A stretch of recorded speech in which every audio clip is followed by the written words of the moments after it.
my name is Allie Schmidt. This is my dad, Dan. He owns Caitlin's Glass. Thanks, Allie. Things like doors and windows go into making a house. But when it's your home, you expect more, like the great service and selection you'll get from Caitlin's Glass. Vinyl replacement windows from Caitlin's come with a lifetime warranty, including accidental glass breakage replacement. Also ask for custom shower doors and many other products and services. Call 962-1636, locally owned with local employees for nearly 30 years. Caitlin's Glass, the clear choice.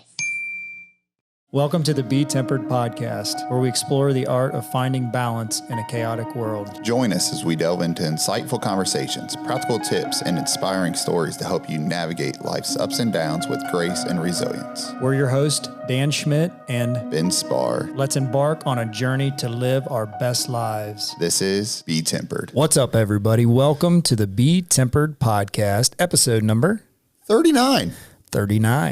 Ben, it feels good to be back in the studio. We've been away for a while. Been away for a long while. Yeah. Nice hiatus. Yeah. We recorded a bunch of episodes for those listening prior to the holidays. And then, had some episodes in the bank that are still yet to come out. And then here we're back in the studio today, and exciting for me.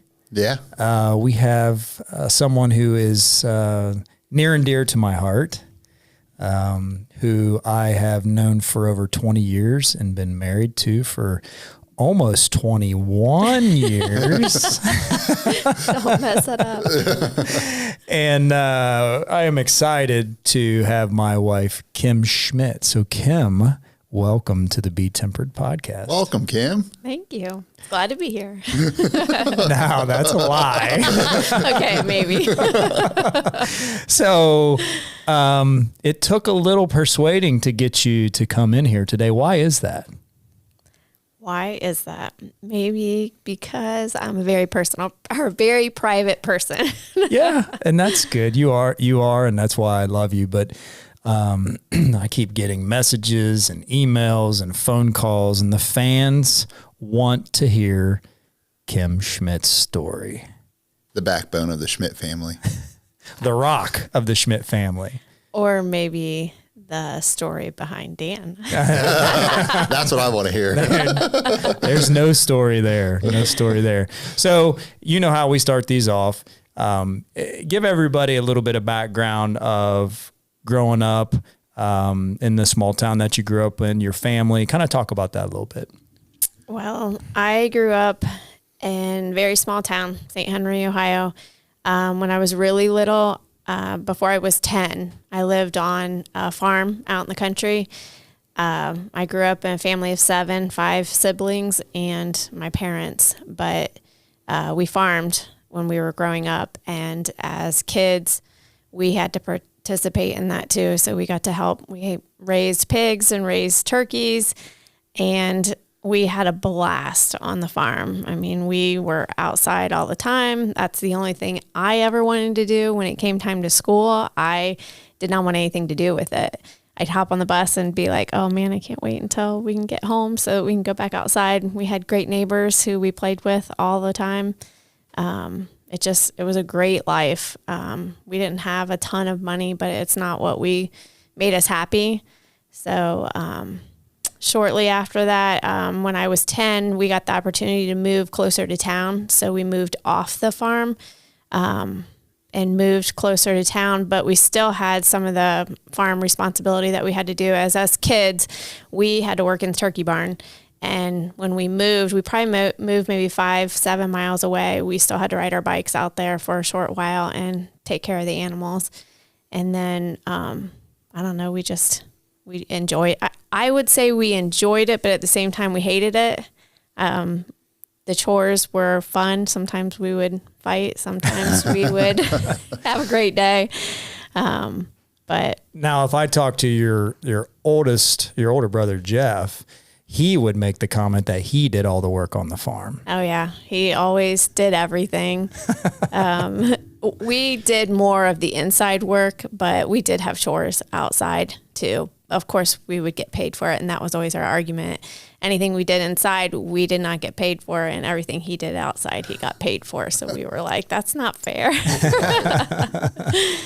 Oh, that's good. So you move closer to town, you're in school, you're at St. Henry. Talk about any activities that you did during school and what that looked like.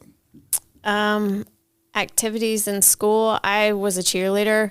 I mean, I started out with the typical, played a little bit of volleyball, played a little bit of basketball, but didn't really excel at that. My height definitely was not to my advantage. So, and I really, really enjoyed gymnastics. So that was the only way that I could do it because it was such a small school. So I was a cheerleader so that I could tumble and do gymnastics. I was student council. I don't know, just the typical stuff that you did at school. National Honor Society. A National Honor Society. Yeah, I got kind of razzed for that when our kids got inducted, and I wasn't in the National Honor Society, and that happened to be a big deal for some of our other friends because Kim was and Dan wasn't. I was like, oh boy. So we know the smart one in the family. That makes sense. That's where our brains definitely come from your side. That's for sure. I will say. Well, that. not from me, maybe more so my parents, my siblings, they were always smarter than me. Yeah, I don't know about that. So one of the cool things I think about in any small town is your family is very close. And not only your siblings, but you had cousins, your grandparents. I mean, you had such a strong family system at St. Henry when you were growing up. Talk about cousins and talk about your grandparents and all the things that you guys did together growing up. Well, where we moved, it was a community in the woods. So at the time, there were 3 houses. And now in St. Henry, you're not allowed to do this anymore, but it was you pull in the driveway and there were 3 houses off of that. So it was a great time. In the summertime, we'd run back and forth to everybody's house because there's no road to cross or anything like that. It just so happened to be that it was all of my cousins who lived back there. One of the house originally was Wally Post, and then his sister, or his parents lived in the house that we actually had bought. Actually, it's not his parents. It would have been his wife's parents. So it was my mom's parents or grandparents that lived there. And every generation would just sell to the next or give it to the next family. Yeah. So there were 3 lines of families there. Well, then a couple of years after we had lived there, my uncle also wanted to build a house back there, and my parents had enough land, and so they asked my parents to be able to build some land back there. So now we had 4 families that were living there. So really, it's just a close-knit community. And then, of course, my dad had said before that Saturday mornings was where my grandma had our family over every Saturday, which was the coolest thing for me because back when I was really young, we really weren't involved in a lot of sports. So Saturday morning was always go to Grandma and Grandpa's, and they called it coffee and cookies. Knee camp Saturday. Yeah. Yeah, and it actually stayed for such a long time when I went away to college. So when I was in high school, I had probably 3 or 4 cousins of mine who were in my grade, and my grade was very small. I only graduated with maybe 66 kids in my class, but I had a lot of family that was there. One of my best friends was Lindsay, who I graduated with, and she went off to college and went to UD. And then my other really good friend was Shelly, and she went to college with me, and we were roommates for 4 years and became really close because we would go to college and live together. And then when we went home, I would see her at all the family parties and Saturday mornings. So it just was such a cool thing because you just could catch up with everybody in the family. So I saw everybody all the time. And my grandma still kind of carries on that tradition. She doesn't do as many of the family anymore. It's more like just come whenever you can because it's just hard for her to have too many people there. So. Yeah. And what's cool is that we actually interviewed your grandma, Mary, who is 94, 95 now. I don't know when her birthday is. She has a birthday in February, and she will be, I think, 96. 96. It should be 96. Yeah. So if you haven't heard Mary's episode, it's very unique because, from her generation and all that she's seen through the world wars and all those, the kids growing up and all those stories, it was pretty cool for you and I to go out and interview her. Yeah. And you describing it, we did at her house. So when she's describing, I'm just sitting there thinking was that pond back there when you were growing up too, or did they build that? It was. I remember quite a few winters because I feel like nowadays we don't get as much snow. However, this year we have. Right. But back then we would get a lot of snow and we would go out on the pond and ice skate and a lot of family would come. And the pond it's only a field length away from town. Mm-hmm. And it's such a small community. I remember a bunch of the guys in my grade would go play hockey out there. And one of our teachers lived on the other side of the field. And he would take his binoculars out and watch them play. And we'd go to school the next day and he would make comments about somebody scoring or somebody fighting. That's awesome. And so when we were really young, it wasn't really swimmable because it just wasn't deep because nobody really took care of it over the years before my parents bought it. And then within the last, 10, 15 years, my parents started to fix it up. And now it's really nice. There's a barn back there that they have redone. And now that's the source of where my whole family meets. So yeah, it's awesome. We'll go camping usually over the 4th of July with me and Dan and bring some friends. And then I just call everybody in my family and say, hey, we're going to be here for the week. Whoever wants to stop by, come. So it's really nice. That is nice. Yeah, it's a great gathering place, and the pond's beautiful. Yeah, it's like an oasis back there. So good. So you graduate high school, you go off to college. Where do you go, and what are you studying? Well, when I went off to college, in the back of my mind, I thought I do not want anything to do with farming anymore. I just didn't. I had enough of it. Didn't think it was very cool. So when I went to college, my goal was I was going to be in fashion merchandising, and at Bowling Green, they had a program where you could go your senior year to live in New York City. And I was like, okay, this is awesome. I'll go to Bowling Green, which is a bigger town college, kind of prepare me, and then I'll go off to New York. Well, I got through my first year, did an intern, and I was like, okay, fashion merchandising is not for me. So I changed majors and went to interior design. It was either dietitian or interior design. I decided interior design. And from there, I had a class that I loved. I don't know why I fell in love with it, but it was a drawing class and it had to do with kitchens. And I was just like, this is the coolest thing. And so from there on out, I knew that that's what I wanted to do. After 4 years, I graduated and I looked for a job in Cincinnati because I still had that desire to live in a city. And so I got a job in Cincinnati, but I had interviewed with a company who was not ready to have a kitchen designer yet. And so they said, just come down here, find a job. And I found a job interior, like a decorating job, which was not what I loved. I really wanted to specialize in kitchen design. So I took this job. It was in downtown Cincinnati. I did not make much money at all. I think what I made was $18,000 a year. And so I lived with a couple of people. And my first month, I bought a parking pass in downtown Cincinnati. It was $27 a month and I couldn't afford it. Oh, geez. So I ended up buying a bus pass and rode the bus down there and I thought it was pretty cool. Like I get off this bus and I'm walking around the city like I made it. Yeah. I made it to the city. New York, Cincinnati, it's kind of the same. Yeah. Well, the funny thing is, you're born and raised out in the country. It's kind of in your blood. Mm-hmm. So about 3 months into the job, I was like, I've had my fill of the city. I don't need to do this anymore. I contacted that company again. And they were ready to hire a position. So I came. I was not quite in a design position yet, but I had to work my way up. So it was a great opportunity and I really enjoyed it. So it brought me out of the downtown life a little bit, but still whenever I wanted to go down there, I could because it was pretty easy to get there. And then somewhere along the way, actually our paths crossed a couple times. Yeah. So, I went to UD. And you had a summer internship 1 year, right? Yes. At Dayton. Yeah. And you lived in a house in the ghetto, which is the student neighborhood at UD.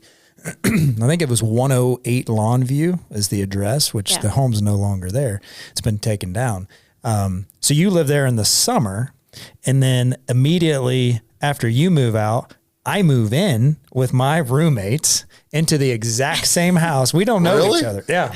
We don't know each other. She's in college at Bowling Green. I'm at college at UD, but I go home for the summer and work. She's staying in Dayton. Then she goes back to Bowling Green, and here Brad and I move into the house that she just moved out of. So, I don't know how all that timing worked out, but, our paths cross there, but then fast forward to, I graduate, you go to Cincinnati. I'm in Cincinnati. I buy a house in Oakley near downtown. And Oh, wait a second. okay. Before that, your graduation party. So, Oh yeah. I forgot about that. Yeah. So I had one of my, college teammates at Dayton was from St. Henry and graduated with Kim. Yeah. And, so when we had our big, college graduation party, you were there. Yeah, because my high school friend, Lindsay, she went to UD and graduated from there. Well, she still kind of hung out with Randy, and she was invited to his graduation party, and we all were at Bowling Green and thought, hey, we'll just come down there and celebrate with you guys. So we ended up going to Dan's graduation party, which is so funny because his parents, his brother, everybody was there. And we've gone back through pictures to see if we can see us like in the background or something. And I don't remember ever really seeing you, but it's just funny that we happened to be at the same place, same time. Yeah. So you don't remember seeing Interaction. him or No. There were a lot of guys that, and probably I think some of the girls too, who had this graduation party together. So Yeah. it really was a great big party. Yeah. But I'm sure she saw me and was like, ooh, look at that guy. Yeah. The guy behind you. So our paths had crossed there. We didn't know about it. Fast forward, I don't know what it was, not quite 2 years, a year, 2 years in Cincinnati. I buy a house in Oakley. Randy, who we're talking about, I went to college with, moves into my house with me as a roommate for a while. To help pay my mortgage, which was nice, along with a couple other guys. And Randy comes to me one day and he said, hey, I'm going to play in a co-ed flag football league. You should play. Oh, yeah, right. I'm like, a co-ed flag football league? Are you kidding me? He's like, well, listen, there's a girl there that I went to high school with. She's pretty good looking. She's single. He's like, you might want to go and try. And I'm like, okay. That convinced me. So I did. We go to this co-ed flag football league, and you can kind of take it from there. The funny thing is that I actually had joined this league so that I could meet somebody. And it had been probably a year or two that I had played on it. And I met some people, but I was like, okay, I'm about done with it. Yeah. Well, I think me and Randy must have been at a wedding somewhere, and he had ran into me and he said, hey, I'm moving down to Cincinnati. I'm like, really? He's like, yeah. He said, I'd like to get involved, do some stuff. I said, well, we're on a flag football league. If you want to hang or play with us, then maybe we can all get together. And so that's when Dan came along. And we played and then we met. And So you guys were on the same team?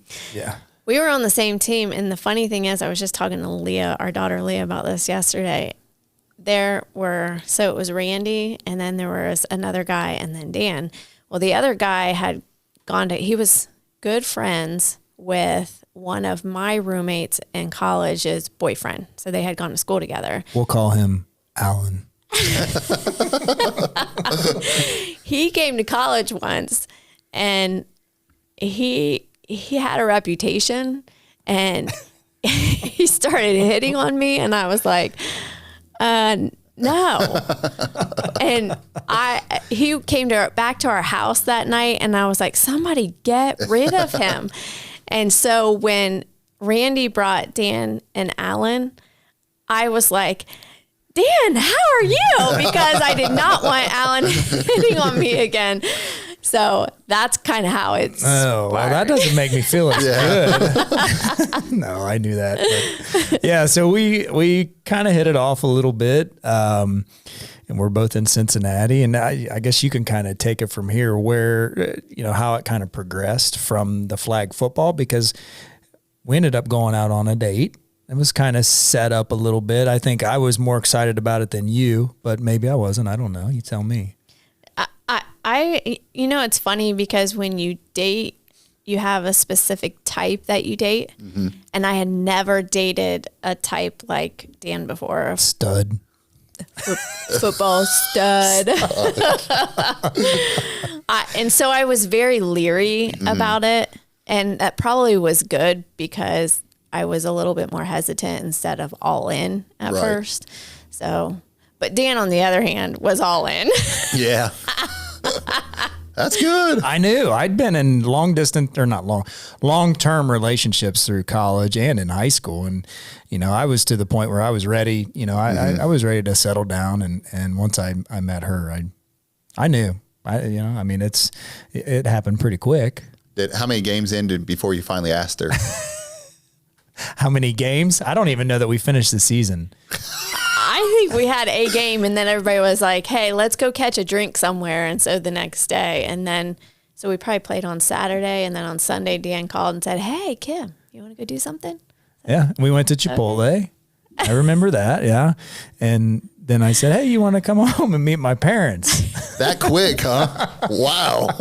Actually, let me explain this. We met each other probably the following weekend. We went with a bunch of friends down to Ohio State. We were still young. We probably had way too much to drink. And Dan, at the end of the night, says, you're the one that I'm going to marry. And I'm like, so I think it had been 2 weeks, actually. And I was like, whoa, wait a second. He's just drunk. He doesn't know what he's saying. So we go home, and it was probably Sunday. We got back Saturday. Sunday, he calls and said, hey, you want to go to lunch together? Yeah. So we go to lunch, and I am in mid-bite. I'm putting this in my mouth, and Dan says, hey, do you want to come and meet my parents? And I drop my food. And Dan's like, did I say something I should have? I was like, you weren't kidding. Do you know what you said the other night? Did you remember? Yes. We were young. Our kids are listening to this. Yeah. I know. So really, we didn't talk about it again for probably 3 months. Mm-hmm. And then after that, we booked the hall, and probably 5 months later, we got engaged. Yeah. And then a year or so later, year and a half, whatever it was, we got married. So, yeah. No, it did. It went quick. I knew. I mean, I did know. I was head over heels. And then once I met her family, just great people. And, and I knew. So how old were you guys when you guys got engaged? Probably 25, because I think we were 26 when we got married. So both of us were to the point where it was, I'm ready to get married. I know what I want. Right. So we're to the stage that we weren't gonna. Yeah. Well, we bought the business in October of 2003, and we got married in March of 2004. Yeah. So so we had the business before we were married. Fast forward through all those times, that kind of made me a little uncomfortable hearing that. I'm glad you're uncomfortable. See, this isn't bad, right, Kim? I'm only here because he's pushing and pushing and pushing. The people want to hear. So we get married in March of 2004. Man, I think back on that. I've been thinking back on that, kind of preparing for this and just racking my brain with, where we live. We moved into the farm. Allie was born in 2005, right? September. And so we're living on the farm where I grew up, and you were still working in Cincinnati, right? I was working there for a short while until we got married, and then I think I found the job here in Richmond. Yeah. Because when you first got engaged, you guys lived in Oakley? In that house? No, we... You lived in Oakley, and I lived in an apartment in Oakley. Yeah. When we got engaged, and then we decided to move. And then he moved home to get the business, and I stayed there for a short while, and then I moved back and just traveled back and forth to Cincinnati. Yeah. That's a fun haul. Yeah. I would try every different route to see which one was easiest, but they all had just as much traffic. And then that's when I really was like, oh, I'm glad that I'm not living in Cincinnati anymore. Right. Yeah. So, life was, man, I think back on those times and, we didn't have any money, but man, life was good. And then we have our first kid. And, it's so hard now to look back and know that Allie is 19 years old, and to think back in those early years and kind of the struggles, with the business and raising a kid and all those things. So what kind of memories do you have from those early years? I remember not having a lot of money, but I feel like we always had more money than our parents did. You look back at their generation, but it's all... it's in the eyes of the beholder. Like I didn't know any different, and I was happy with what we had. I was happy with being creative to try to make something look neat. I always remember trying to fix something up, and I don't know, we'd go on vacations with our families, and that's what all of our kids eventually, like we had this discussion the other day about going on vacation with just us and our immediate family, and they were like, why would we ever want to do that? I'm like, that's the only way we had vacations as a kid. And I was happy. And they've just always been able, we've been fortunate enough that we've always gone with people. Mm-hmm. So we just have always had good memories with it. Yeah. A lot of good memories. And, and then we moved into town, into Eaton, and eventually built a house and all those, just looking back on the last 20 some years, it's been awesome to think about all those things. But one thing I want to hit on a little bit is your faith, because that was one of the things that drew me to you when we first met. Was I had never met anyone like you that was so strong in your faith, and meeting your family, your parents, your siblings, your grandparents, your aunts and your uncles. Faith was such a vital, important thing in your life. And it was in mine too. But when you go off to college, you kind of stray away from things a little bit, and college can get wild and crazy.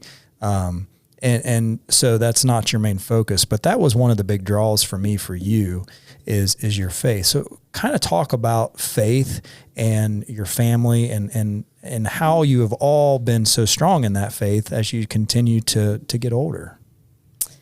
I think I was very grounded in having parents who were very faithful, and their parents who were very faithful, and they talked about it. They were active in their faith and they participated in it. And I think that was a huge part. And I trusted my parents so much that I just did what they said. And it wasn't until I got older and married and started having kids where it was like, okay, so they have instilled this belief in me, but why? So then it was me to go out and discover what this faith is all about. And so actually after we started having kids, I started getting more involved in the church and started teaching religion classes. And I was so paranoid to teach classes, it almost made me sick to my stomach. And in fact, we're going to be gone next week. And the assistant that's in our class, I was like, hey, can you teach the class? And she's like, that makes me want to throw up. She's like, I don't think that I can do that. And I'm like, hey, that is the exact feeling that I had. But the cool part about it is that it forces you to learn your faith. If you want to teach it to somebody else, you have to be educated in it. I mean, there's no problem with you not knowing something and being like, hey, that's a good question. Let me look that up. But it really, really forced me to dive into my faith and learn more about it. And I realized how much I love it. And I have that all. I mean, I have my parents and my grandparents to thank for that, because they have passed it down. And I think it's been a really strong point in our family too, because when we all get together, all my siblings still have the same faith and they live their faith too. Yeah. And so when we get together, we talk about it a lot of times. So yeah, it's a pretty awesome thing for sure. So I don't know that I should do this, Ben, but I'm going to open it up to you as the outsider. Is there any questions that you would like to ask my wife that will not make me look like a fool? Well, if I'm looking not one that's going to make you look like a fool, I got to scroll here. well, for both you guys, like, what do you think makes your guys' relationship work? I think the ability to talk to each other. And I've struggled with this in the past because I am more of a private person. I hold my emotions in, and I don't like to show people that I'm suffering or doing anything. But I always realize that if I hold something in, then nobody else can help me, and nobody knows how I feel. And so I have had lots of cases where we just put it all out on the table and talk about it. And it's like, okay, it's nice to know that that's how you feel because this is how I feel. Yeah. And I agree. I think, marriage is not easy. Mm-hmm. And there's good days and there's bad days, just like anything else. But I think it's all about compromise. We are not the same person, but we feel the same about a lot of situations or things that are going on with our kids or our community or whatever it is. So, it's been very important for us just to keep an open line of communication. And sometimes, that means she just has to get away from me and I have to get away from her, and then we'll come back in and have a conversation and, and recognizing that that's okay. And there will be differences, but it's about compromise. It's about love. I tell our kids, a lot, I think one of the most important decisions that you will make in your life is who you will marry. I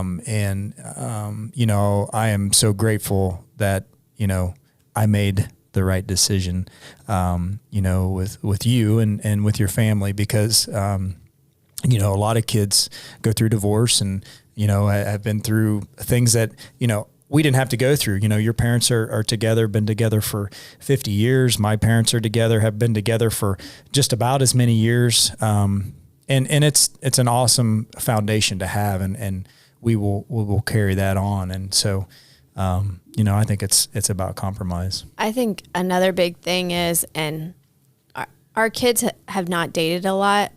Our oldest started dating a little bit. And one of the biggest things, I had heard this a long time ago, where they said, what would you tell somebody, give them advice on something, a quality to look for in somebody? And their response was somebody who can sacrifice for you, because that's what marriage is about. It's not always about you. It is more about them.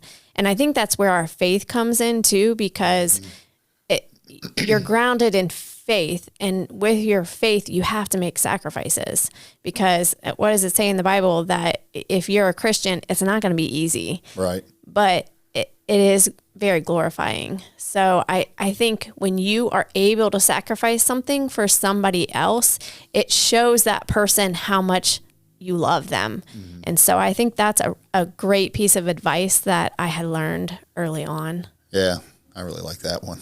That might be an Instagram reel. That might be. Look and smile. What's something that you guys have learned along the way that maybe at the beginning you guys really didn't know, but you kind of learned along the way that helped you guys in marriage? Well, I mean, obviously there's not a real good book on there about how to raise kids. That's, we were blessed to have 5 healthy, amazing children. And I truly mean amazing, but, you learn. I'm a big learner by observing other people and how they react in situations, observing, parents and how they parent their kids. And I don't know what's right or what's wrong. It's different for everybody, but for us, I learned a lot from my parents. I've learned a lot from Kim's parents about, it's not about being your child's best friend. It's about being there for them when they need you, but it's also about, disciplining them, pushing them to get better at whatever they do. And so that you have that relationship where it's not, hey, we're buddy. I respect my parents. I respect my mom. I respect my dad. And I know that they're going to tell me to do what's right, even though I may not want to do it, or I may not feel like it's the right thing to do. So, for me, what I've learned, or, I think what we've learned together is what's hopefully what we think is the right way to raise our kids, because we're pretty darn proud of them. It doesn't mean that they're the greatest thing in the world, because they've all got improvement to do, just like we do. But I would say that's probably what I have learned. Yeah, I would say, I don't know. I was just thinking of this a little bit ago, and it just slipped out of my mind. Lost your train of thought. Yeah. I don't know. Come back to me on that one. I will. What kind of off the topic we were talking about, but one thing that I admire about your family is, like, Dan talks about your guys' like dinner time, about like how much you value like sitting at the table and eating dinner. Like, is that part of, like, you think that you developed as a kid that you really enjoyed those times with your family? Like, did you have that, or where did that come from? I do value that a lot. My dad is probably the hardest worker that I know. He worked in a bank for 40 years, and he farmed at the same time. And we did not go on a lot of vacations, because he would take vacations to plant the crops, or he would take a vacation to harvest. And it wasn't until years later that I found out that my dad would work all day long, and then he would come home and plant until 2:00 at night. He'd go home and set his alarm clock for 4:00 so he could get up and feed the animals again, and then go back to work. And he did that all the time without complaining ever. And the one advantage of that is that he worked in the bank and was always home at 5:00 or 5:30 every day. So we always sat and ate dinner together. And that was very memorable. That's where you have your conversations with your kids, and you teach them life lessons and stuff. And so this past winter, when we were off for holidays and because of the snow, we haven't had to have a lot of family meals together, especially because Allie's away at college. And the conversations and the nitpicking on each other, it's just so fun. And I think that's where you build your family bond and your family relationships. So I really, really cherish it.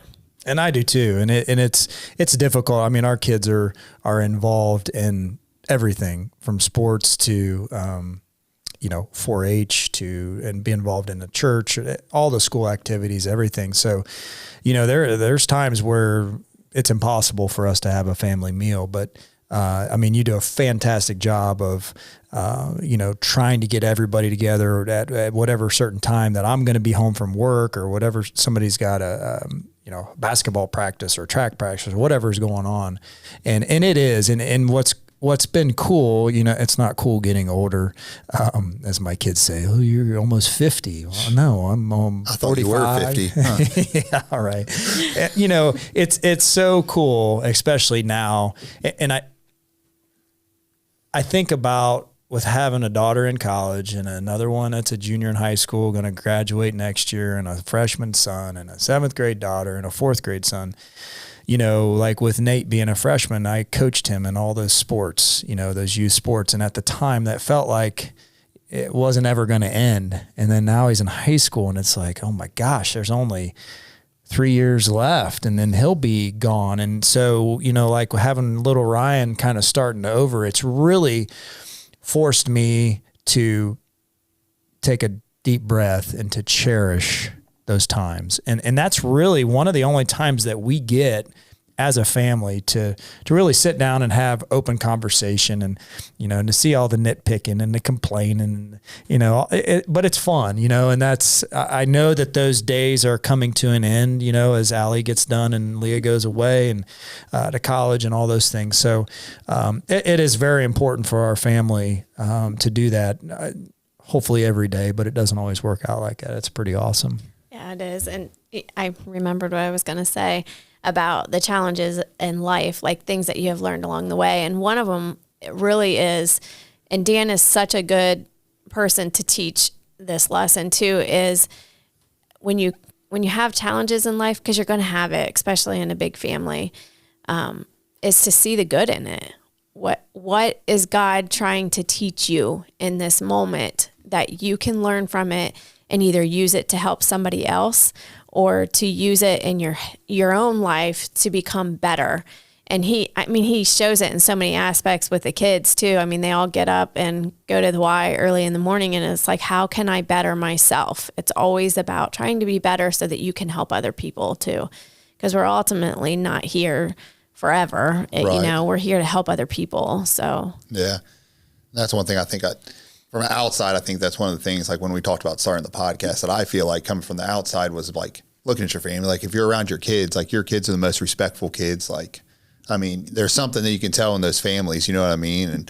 And so that's like, I talked about iron sharpens iron when I started working here. So it's like taking those things. Like I love that on Sundays, you guys go over to your parents' house and you guys have family dinner with there. You have the knee camp. Yeah. Yep. Saturdays you guys do. You guys have that dinner, that special time. Whenever we can, we're going to have dinner. It's just like those things that it seems like so little, like we're going over to grandma and grandpa's house for the kids. Well, looking back, like they're going to realize like how blessed they are to have that, Yeah. And our kids do, when we go up to the pond and we camp, I mean, those are some of their favorite memories is going to this small little pond with this cool old barn that's been redone. And they just love it because their cousins are there, their aunts and uncles, their grandparents, great grandparents. I mean, it's just a big family event. And we used to go camping other places, and now that's the only place we really go. Yeah. And it's really cool to see how excited the kids go to do that. And it's all about family.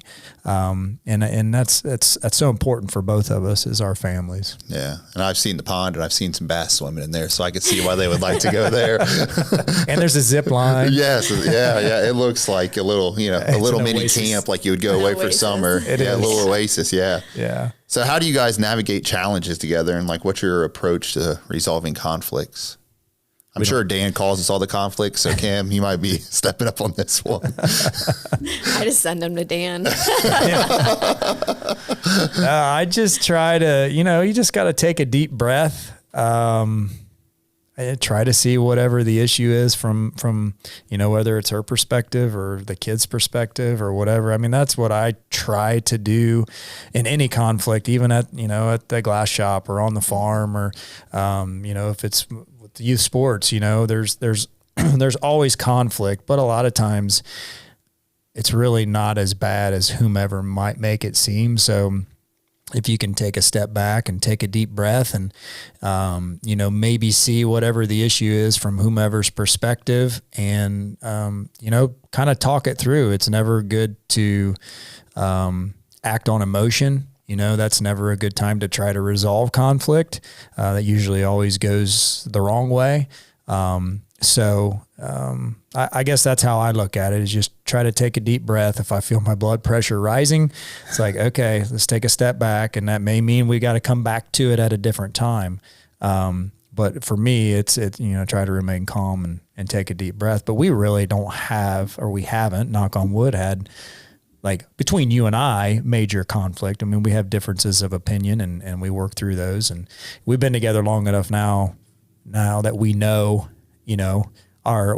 how I can push your buttons and you can push my buttons. And, it's all about, for me, just taking a deep breath. Yeah. I think for the kids' perspective too, if they come home from school and are struggling with somebody, if something that they've done, we try to tell them, look, you need to see their situation. You need to take it out of your perspective and look at it through their eyes, because they may not have the same thing that we have. They may not have two parents to go home to talk to and have different personalities and perspectives to bounce it off of. Or maybe they just didn't have somebody there to teach them because they didn't love them enough. So it's always in the eyes of the beholder. Look at what is really happening to that person to cause them to do something. And now you have the opportunity to be the good influence for them. Yeah. And be there for them. So what's one thing you think every couple should do to strengthen their relationships? I think in the busyness of society and the busyness of sports, we tend to forget about ourselves and focus solely on our kids. And I think it is so vital for us to do things together, just the two of us, because honestly, that's the most important, because if we fall apart, then our kids are going to fall apart. Mm-hmm. So if we can't fix what issues we may have and keep building a loving relationship, then we can't pass that on to our kids. And you always want the best for your kids. So I think definitely cut out some time for you to either go on vacation, just a date night, just an hour walk together, something. You know, and that's a great point, because I think that, you know, when you look at families that fall apart, you know, through divorce or whatever it may be, you know, if you really look at it, that maybe it's because they put so much emphasis on their kids and they don't actually focus on that relationship with each other.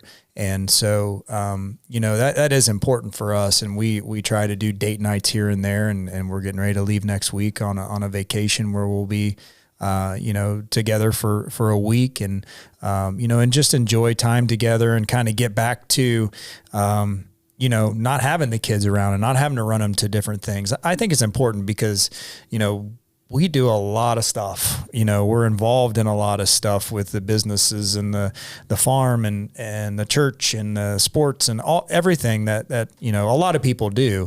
And it's easy to forget about one another, and it's easy to kind of nag and pick and, you know, had a bad day and come home and take it out on her. And, you know, I really, really try to not do that, you know. And so it's important for us to get away, whether that's just a Friday night going out to dinner, or, you know, being able to take a trip. And we're blessed to be able to do that. So, yeah. I love it. I just, from the outside looking in, it just, I don't know. I just always admire, like I said, like I go back to, like, you guys see your relationship, you guys can tell you guys are still in love. And then, you know, the way you parent your kids, it's just, I don't know. I'm sitting here like listening, trying to take like notes in my mind, like, oh, remember that. Well, and so much of it comes from having great parents of our own and grandparents of our own that set such great examples for us. So it's a smart thing to hang around people that you want to be like. Yeah. So. Yeah, and how thankful you are that your parents instilled that in you guys. Yeah. I mean, the traditions you guys are carrying on. But what's been the most rewarding part of raising a family together? For me, it's watching them grow. It's watching them learn. It's watching them, you know, succeed and fail at the same time. You know, it's hard as a parent. You want what's best for your kid. You want your kid to be, you know, the superstar and to be the starter and to do that. And when they're not, it's hard.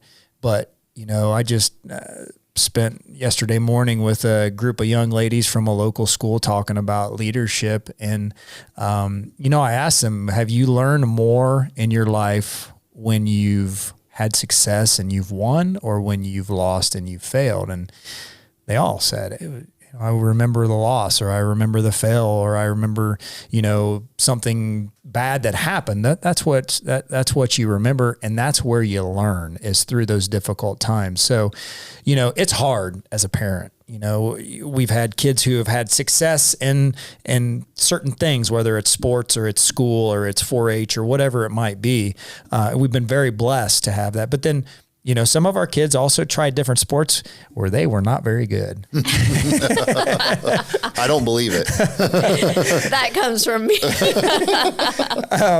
But what is cool, as hard as it was to watch some of that, what's cool is, like, for example, Allie. It's you know, the stories that go with it. It's awesome. The stories that get, you know, she was our oldest. We put her in every single sport, like every parent does. They think they got to do everything and they're going to be the best at it. And she wasn't. She struggled at it, and she struggled at basketball and softball and volleyball. She wasn't good with her hands. And she'll admit it. And I'm not just picking on her, but what did she do? She found cross country and she found track. and she had success, you know. But would she have had that success without going through the failures of all those other things? I don't know. You know, it pushed her to drive her and to motivate her to be the best at what she had found some success as. And now she's, you know, on Friday, I get to go watch her run in her first college track meet, you know. Collegiate track athlete. Yeah. I mean, it's pretty cool. So, I don't even remember what your question was, but Well, I think one cool thing about being a parent too is it's good and bad at the same time, because your personality comes out in your kids a lot of times. Sometimes that's really cool to see. And sometimes it's like, oh, I need to fix that. Right. I need to work on that because that's showing through on my kids. yeah. And the best thing is when they do that, and then you look at your spouse, and your spouse knows where they got that from, and you're just like, I can't tell you how many times I've heard that. Oh yeah. Usually all the negative things I always say, oh, it came from your mom. yeah, Everything negative comes from me. Right. Everything positive comes from Dan. and that's how you have a perfect marriage. It is, yeah. You just understand. Yeah. We all know the truth. Oh my goodness. What values do you hope to pass down to the future generations? That's a deep one. I honestly think things revolve around faith. Faith is number one, and family is number two. And if you can keep those two in order, things will be great. They're not always fantastic, but I mean, you'll have your hills and your valleys. But if you keep them in that order, then you will have a good life. Yeah, I agree. I was going to say the same thing. I mean, you know, faith is not easy, and your faith is tested, and same thing with your family. You know, there's good times and there's bad times. And, you know, you just got to learn to, that the highs are high and the lows are low, and that tomorrow's a new day, and, you know, just keep moving forward. So, yeah, I would say the same thing.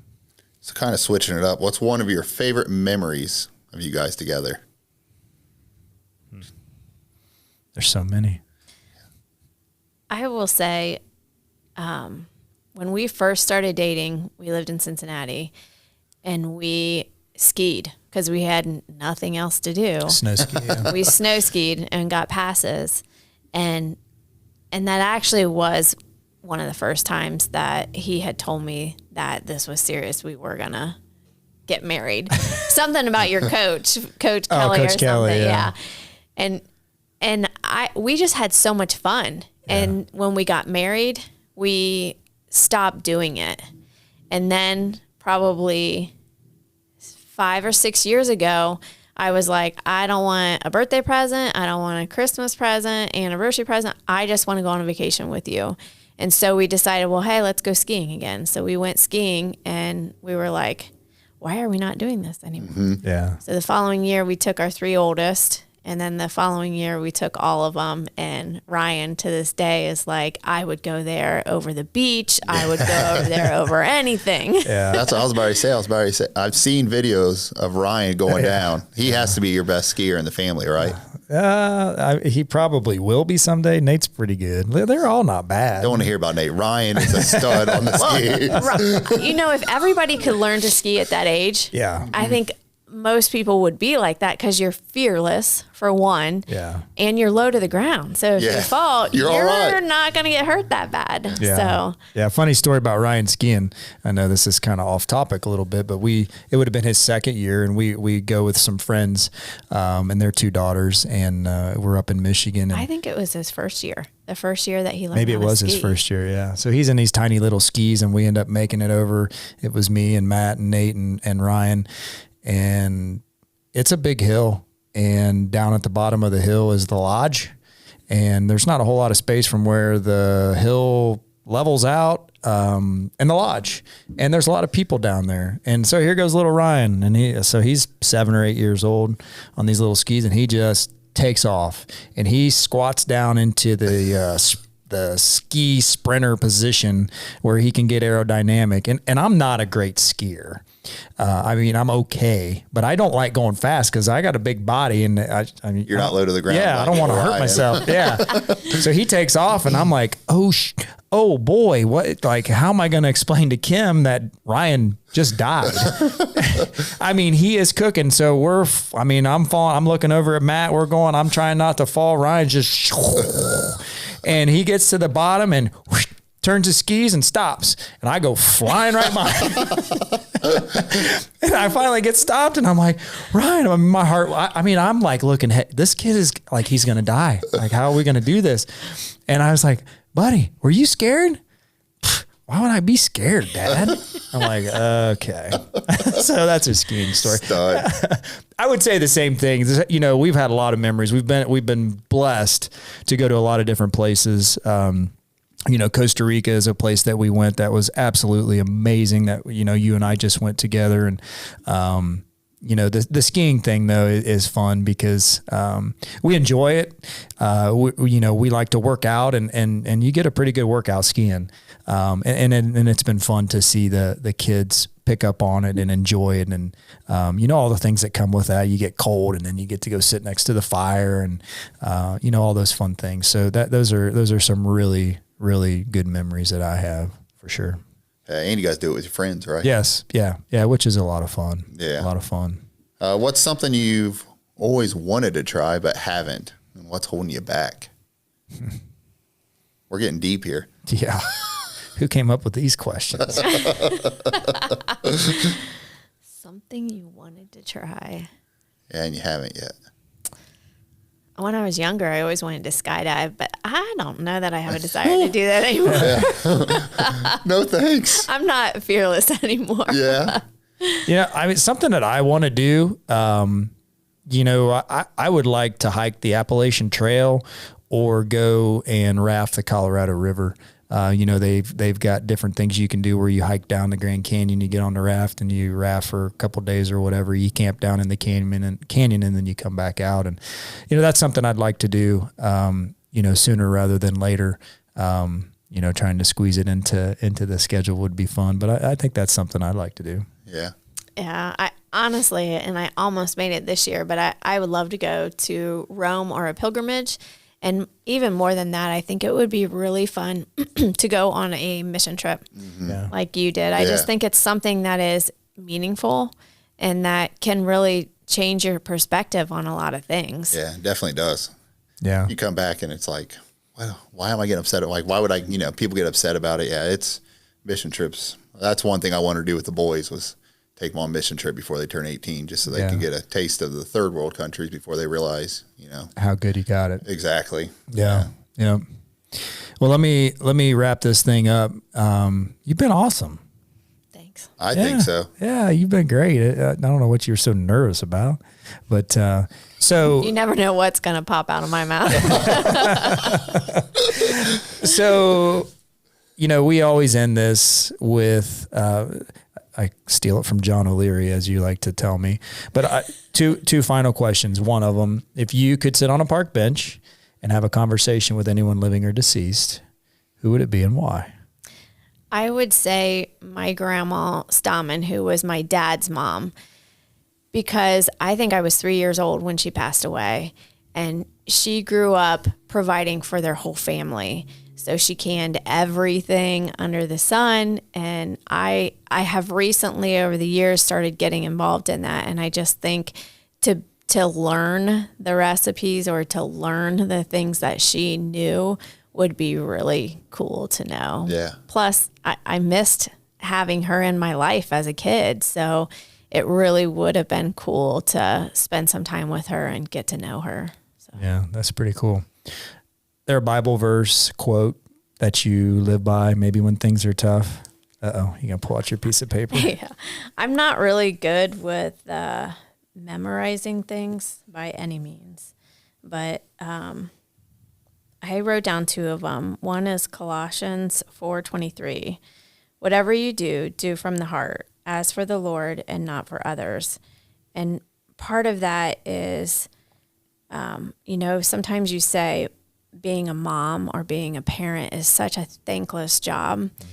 But when you really read that because I can fall into that trap a lot, that I'm just selfish. Like, I am getting no respect from my kids. I'm doing all this stuff and they get their clothes dirty again. I got to wash it all over again.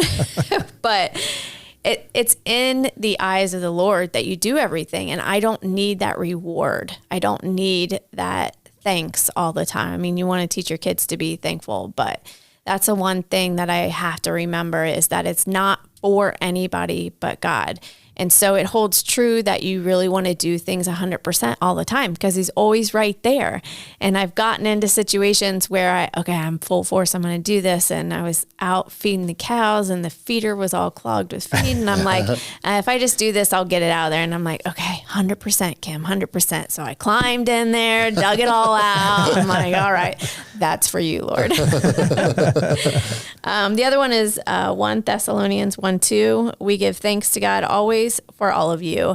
And I think that goes back to finding the good in everything, that if you can find the good in even the bad, something that you learn from it, I think everything is meant for something. So those 2 verses. That's pretty awesome. You're pretty special. You're very So special. are you. Yeah. And I love you dearly. And I thank you for coming on here, because I know you had a lot of anxiety to be on here, but you did fantastic. And I thank you for that. So I love you. I love you too. I'm not going to say it. We love you too, Ben. Anything else to add? No, I really enjoyed this, and you did amazing. So I can't thank you enough. Thanks for being brave. All for the glory of God. Hey, amen. And Dan. And Dan. Hey, everybody. Please continue to like, subscribe, to share. Hopefully you've enjoyed this message from my wife and from me, and kind of got some insight on the Schmidt family, and maybe gained something from it. So we appreciate your support. We appreciate you listening, and go out and be tempered. Hi, my name is Allie Schmidt. This is my dad, Dan. He owns Cherishing Glass. Thanks, Allie. Things like doors and windows go into making a house, but when it's your home, you expect more, like the great service and selection you'll get from Cherishing Glass. Vinyl replacement windows from Cherishing come with a lifetime warranty, including accidental glass breakage replacement. Also ask for custom shower doors and many other products and services. Call 962-1636, locally owned with local employees for nearly 30 years. Cherishing Glass, the clear choice.